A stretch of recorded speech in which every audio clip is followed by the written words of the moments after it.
تو اس سے سب سے بڑا سوال یہ ہوتا ہے کہ اب ہم اپنے قرضوں کی قسطیں کیسے ادا کریں گے؟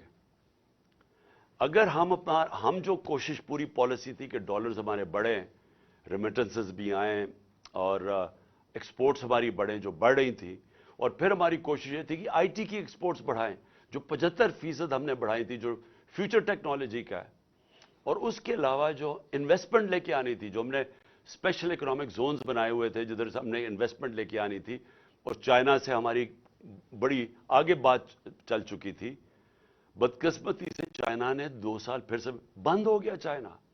تو جو وہ چائنا آنا جانا ہی ناممکن ہو گیا، ان کی جو کوارنٹین لاز ایسے تھے.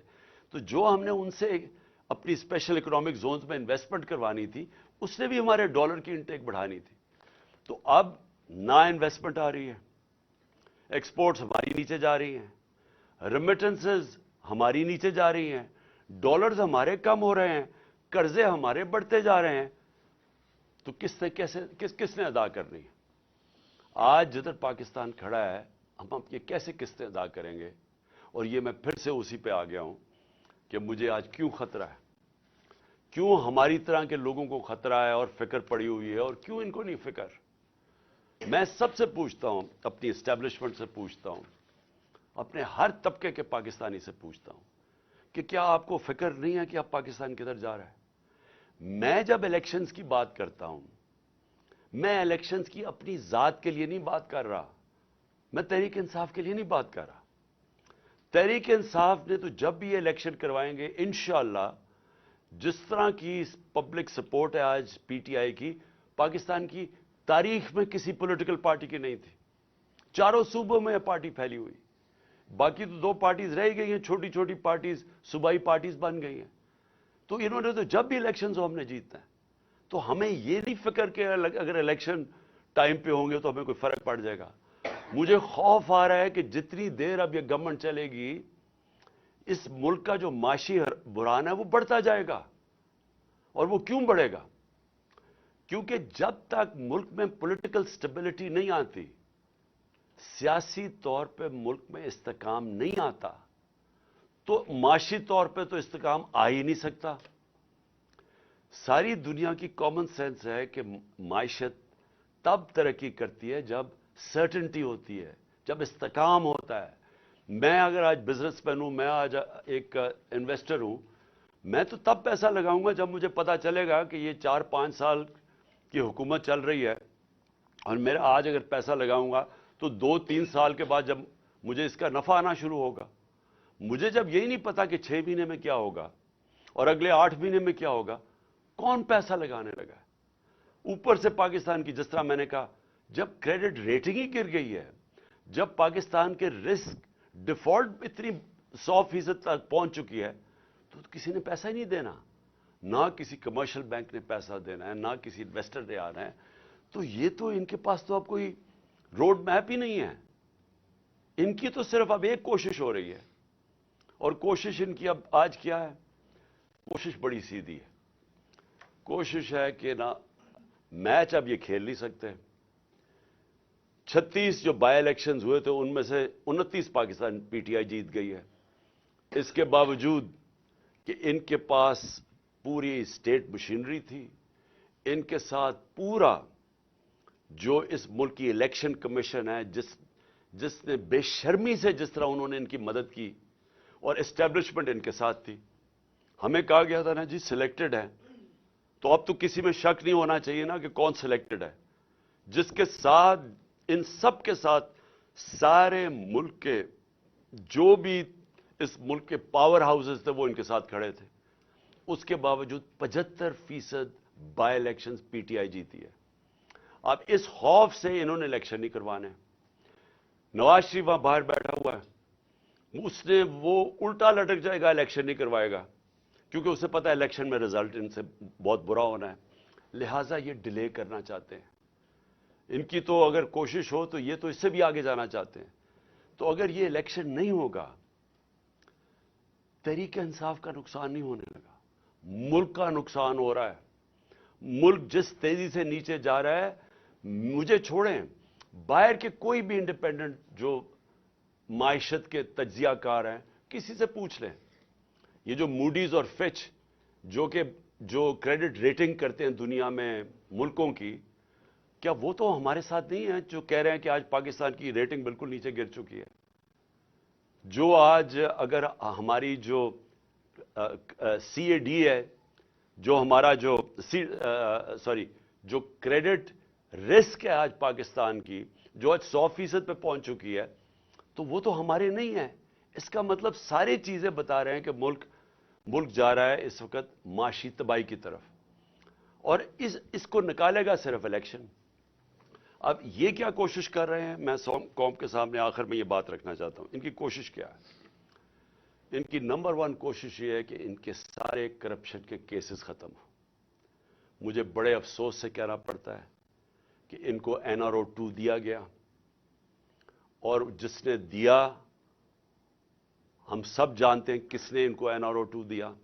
NRO 1 جنرل مشرف نے دیا، NRO 2 ادھر جو ملک کا طاقت میں تھا اس نے دیا، اور اس کی وجہ سے کیا ہوا ہے کہ سارے کرپشن کے کیسز ان کے ختم ہو رہے ہیں ایک ایک کے، اور وہ کرپشن کیسز جو ان کے دور میں بنے ہوئے تھے، یہ کیسز ہمارے دور میں نہیں، سوائے شہباز شریف کے کیسز جو FI کا کیس تھا، اور جو وہ TT کا کیس 24 ارب کے جو اس خاندان پہ کیسز تھے، باقی سارے کیسز ان کے پرانے کیسز تھے۔ سارے کیسز باری باری معاف ہو رہے ہیں۔ انہوں نے NRO 2 اپنے آپ کو NRO 2 جو کہ اسمبلی کے اندر قانون پاس کر کے جو نیب میں ترمیم کی ہے، اب یہ سب بچ جائیں گے، اور یہی مقصد ان کا آنے کا تھا۔ ملک کا پھر سے ان کو کوئی فکر نہیں ہے کہ ان کے پیسے باہر پڑے ہیں، تو ان کو کرپشن کے اپنے کیسز معاف کروائیں گے ایک ایک کر کے۔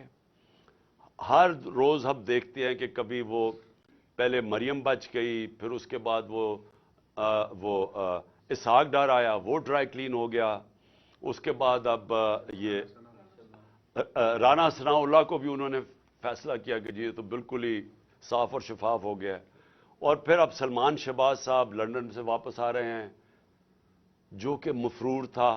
کس چیز پہ مفرور تھا؟ کیونکہ یہ اس کی کمپنی تھی رمضان کا، یہ ڈائریکٹلی اس کا CEO یا ڈائریکٹر تھا۔ 16 ارب روپے کے انہوں نے نوکروں کے نام پہ پیسہ لیا اور ان کی فیملی میں ڈسٹریبیوٹ ہوا۔ کوئی بھی دنیا میں اس کیس میں نہیں بچ سکتا تھا، اور وہ اس لیے ایک دم جب اسے پتا چلا وہ باہر بھاگ گیا، اور اب وہ واپس آ گیا ہے کیونکہ وہ بھی ڈرائی کلین ہوگا۔ 4 گواہ مر چکے ہیں، جیسی ان کی حکومت آئی 4 گواہ اس کیس میں، مقصود چپڑاسی والے کیس میں مر چکے ہیں۔ مقصود چپڑاسی بھی بیچارہ مر چکا ہے، ڈاکٹر رضوان بھی مر چکے ہیں جو انویسٹیگیٹر تھے، تو ادھر سے بھی پاک ہو جائیں گے اب، اس لیے وہ واپس آ گیا ہے۔ اور جو TT کے کیس ہیں، جو انہوں نے فلود والا اور وغیرہ کے نام اور پتہ نہیں چینی والا کے نام پہ جو کبھی پاکستان سے باہر بھی نہیں گئے تھے، انہوں نے ان کے پاسپورٹ لے کے تو اربوں روپیہ ان کے نام پہ پاکستان منگوایا، وہ بھی اب سارے کیسز میں ڈرائی کلین ہو جائے گی، کیونکہ نیب کا اپنا اوپر آدمی انہوں نے رکھ دیا ہے، FIA کا انہوں نے اپنا دونوں ادارے تباہ کر دیے ہیں صرف اپنے آپ کو بچانے کے لیے۔ اور باقی ان 2 اداروں کا یہ کام اب ہے کہ کیوں یہ ٹائم چاہتے ہیں؟ یہ ٹائم اس لیے چاہتے ہیں کہ تحریک انصاف کے اوپر کیسز کیے جائیں، عمران خان کو ڈسکوالیفائی کیا جائے، کیسز ڈھونڈو کسی طرح اس کو ڈسکوالیفائی کیا جائے۔ اپنا انہوں نے ایک بددیانت دار الیکشن کمشنر بٹھایا ہوا ہے۔ کبھی کسی ملک کی تاریخ میں ایسا نہیں ہوا کہ وہ ایک آدمی 2.5 سال سے ہمارے خلاف فیصلے کر رہا ہے۔ ہم 8 دفعہ عدالت میں گئے ہیں اس کے فیصلوں کے خلاف، انہوں نے اوور ٹرن کر دیا، اس کے فیصلے رد کر دیے۔ ہم سپریم جوڈیشل کاؤنسل میں اس کو لے کے گئے ہوئے ہیں، ہم نے اس کے اوپر کیسز کیے ہوئے ہیں، ہمارے کیسز نہیں سنے جا رہے، اور وہ ہمارے اوپر کیسز پہ کیسز کیے جا رہے ہیں، اور صرف ایک پوائنٹ ایجنڈا ہے کہ مجھے ڈسکوالیفائی کرے اور ہماری پارٹی کو نقصان پہنچائے۔ ایک منٹ، اور میں جو اس کے ساتھ ساتھ جو سب سے بڑا جو میں آخر میں بات کرنا چاہتا ہوں وہ اعظم سواتی کی ہے۔ میں سمجھتا ہوں کہ ایسا میں نے اپنے ملک میں مارشل لاز میں ایسے حالات نہیں دیکھے جو اعظم سواتی سے ہو رہا ہے۔ اعظم سواتی کا قصور کیا تھا؟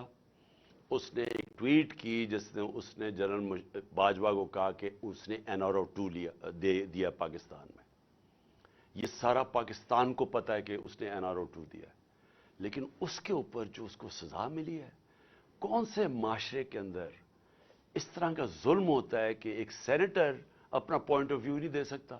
بھی آپ کہہ دیں نہیں دیا، لیکن یہ تو نہیں کر سکتے آپ کو ننگا کر کے اس کو مارو، بچوں کے پوتوں پوتیوں کے سامنے اس کے اوپر ظلم تشدد کرو، اس کے بعد اس کو یہ جو آپ کر رہے ہیں اس کی پھر بیوی کے اور بیٹی کے سامنے گندی کیسٹ بھیجو، اس کے بعد وہ اس کے اوپر کیسز کر دو، کوئی 30 کیسز کر دو، اس جو ہارٹ کا مریض ہے اس کو کوئٹہ بھیجا جائے ان حالات کے اندر، پھر اس کو اب سندھ پہنچا دیا ہے، اس کے گھر کے اوپر انہوں نے واردات کی ہے، ایک دم CDO کو پتا چل گیا کہ اس نے کچھ اس کا گھر سیل کر دیا ہے۔ کون سی دنیا کے اندر اس طرح کے حالات ہوتے ہیں جو اپنے آپ کو جمہوریت کہتی ہے؟ یہ ظلم کا نظام ہے، اس کی انتہا ہے۔ اس کے اوپر میں صرف ختم کرتا ہوں حضرت علی کا قول سے کہ کفر کا نظام چل جائے گا لیکن اس طرح کا ظلم کا نظام نہیں چل سکتا۔ ایک ایک کر کے ایک ایک کر کے آپ نے اسمبلیاں تحلیل کرنے کی بات کی، ایک ایک کر کے ایک ایک کر کے خان صاحب یہ رہنمائی فرمائیں کہ PDM جو ہے وہ آپ کی اسمبلیاں تحلیل کرنے کی جو اعلان ہے اس کو سنجیدہ نہیں لے رہی، نہ تو مذاکرات کی میز پر بیٹھنے کے لیے تیار ہے اور نہ ہی وفاقی اور دوسری صوبائی اسمبلیاں تحلیل کرنے کی طرف آ رہی ہے۔ تو ایسے میں کیا آپ اپنی ہی اسمبلیاں تحلیل کر کے الیکشن میں چلے جائیں گے، یا جو آپ نے ان کو ایک وقت دیا تھا کہ یہ بیٹھ کر مذاکرات کی میز پر آئیں وہ تو سنجیدہ نہیں لے رہے؟ دیکھیں اسی کے ساتھ آپ نے یہ بات کی ہے کہ کافی لوگ الیکشن تاخیر سے کروانا چاہ رہے ہیں اور یہ بالکل نظر بھی آ رہا ہے کہ وہ ابھی لیٹ کرنا چاہ رہے ہیں۔ خان صاحب اس پہ آپ کی پارٹی کا کیا موقف ہوگا؟ کیا آپ کوئی اگریسو موڈ کے اندر آگے آئیں گے احتجاج میں، یا جیسے ابھی آج کل ہلکا پھلکا ہلکے مختلف کانسٹیچوئنسیز کے اندر احتجاج کر رہے ہیں، یہ جاری رکھیں یا کوئی بڑی کال دینے جا رہے ہیں آپ آگے؟ دیکھیں، سب سے پہلے تو مجھے کبھی کوئی شک نہیں تھا کہ نواز شریف یا زرداری کبھی بھی الیکشن کی طرف نہیں جائیں گے۔ اور کیوں مجھے شک نہیں تھا؟ کہ دونوں اس ملک کے بڑے مجرم ہیں، یہ کرپٹ لوگ ہیں، ان کو ڈر لگا ہوا ہے کہ اگر یہ الیکشنز میں ہار گئے تو ان کو ڈر یہ لگا ہوا ہے کہ اتنی محنت سے جو انہوں نے 7 مہینے میں اپنے کیسز ختم کیے ہیں یہ پھر نہ ریوائیو ہو جائیں۔ ان کا انٹرسٹ پاکستان کا انٹرسٹ ان کا انٹرسٹ نہیں ہے، ان کا انٹرسٹ ہے کہ پہلے کیسے چوری کرو اور پھر چوری کو بچاؤ کیسے۔ تو مجھے کبھی کوئی شک نہیں تھا کہ انہوں نے الیکشن نہیں ماننا۔ میری کوشش یہ ہے کہ اس ملک کے جو ادارے ہیں وہ اس وقت ملک کا سوچے۔ یہ میں عمران خان اپنا نہیں سوچ رہا، مجھے اپنے ملک کا خوف آیا ہوا ہے۔ اور اگر یہ ملک خدا نہ خواستہ جس طرف تیزی سے جا رہا ہے، جو دنیا کہہ رہی ہے آپ کے ڈیفالٹ کی طرف جا رہا ہے، اگر یہ ادھر چلا گیا، اگر کسی نے مثلا یہ ہوپ کر رہے ہیں کہ IMF یا چائنا بیل آؤٹ کر دے گی، اگر انہوں نے نہ کیا تو یہ ملک کی جو حالات ہوں گے یہ سارا ملک افیکٹ ہوگا۔ ہر وہ آدمی جس کا جینا مرنا پاکستان میں وہ افیکٹ ہوگا، سوائے وہ جنہوں نے ڈالرز میں اپنے پیسے باہر رکھے ہوئے ہیں۔ لہٰذا میں نے جب یہ فیصلہ کیا تھا مجھے پتا تھا انہوں نے نہیں الیکشن کروانے، اس لیے ہمارا پلان پورا وہی ہے۔ جب میری تیاری ہوگی، میں نے آپ کو کہا دسمبر میں انشاءاللہ ہو جائے گی، میں اپنے وہی جو میں نے اناؤنس کیا اسی پہ میں چلوں گا، میں یہ اسمبلی سے نکل جاؤں گا۔ صاحب یہ بتائیے کہ اعظم سواتی کے خلاف اسلام آباد میں مقدمہ درج ہوتا ہے، بلوچستان میں ہوتا ہے، پھر ان کو اٹھا کر سندھ میں لے گئے ہیں۔ شہباز گل کے خلاف مقدمہ درج ہوئے، اس بار تو ان کے خلاف لاہور کے اندر مقدمہ درج کیا گیا جہاں پر PTI اور کافری کی مشترکہ حکومت ہے۔ ان کے خلاف جو مقدمہ درج اگر کیا، چودھری پرویز اس میں انوالو ہیں یا کوئی اور طاقت انوالو ہے؟ کون اس میں یہ مقدمات درج کر رہا ہے؟ دیکھیں، میں اس میں چیک کروں گا کہ یہ جو شہباز گل کے اوپر مقدمہ ہوا اس کے پیچھے کون ہے۔